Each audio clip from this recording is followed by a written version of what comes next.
ही आता गेल्या आठवड्यात टाइम्स ऑफ इंडियामध्ये आलेली बातमी आहे. त्याच्यात त्यांनी म्हटलंय की साधारणतः सरासरी जर का आपण बघितलं तर रोज एक शेतकरी फक्त अमरावती जिल्ह्यामध्ये आत्महत्या करतोय.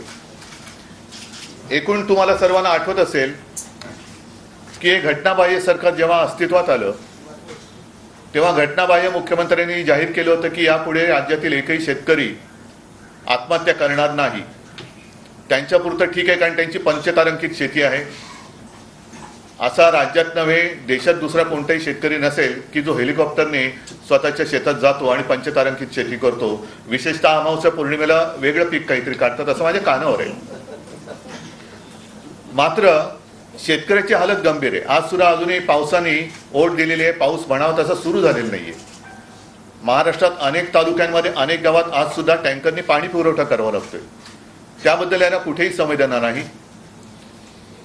एकूण जर का पाहिलं तर काही म्हणजे जवळपास 6,500 आत्महत्या ह्या गेल्या 2-1 वर्षात झालेल्या आहेत.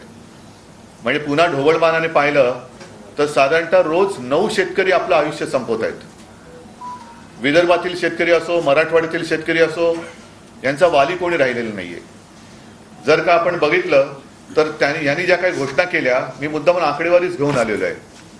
साधारणतः 10,022 कोटीची नुकसान भरपाई देणं बाकी. याने किती जरी आवडला तरी जमिनीवरची परिस्थिती अशी आहे की हे जाहीर केलेले आकडे नुसते कागदावर आहेत. प्रत्यक्ष शेतकऱ्याच्या हातात किंवा त्याच्या खात्यात अजूनही पैसे येणं बाकी आहे.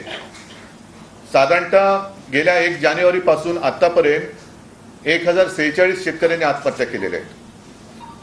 ही एकूण जर का परिस्थिती पाहिली, पीक विम्याचे पैसे नीट मिळत नाहीयेत. आजच मला माहिती मिळाली, नाही ते दुसरं तुम्ही दिलं ना, 1 रुपयात पीक विमा, नाही ते द्या ना खालचं.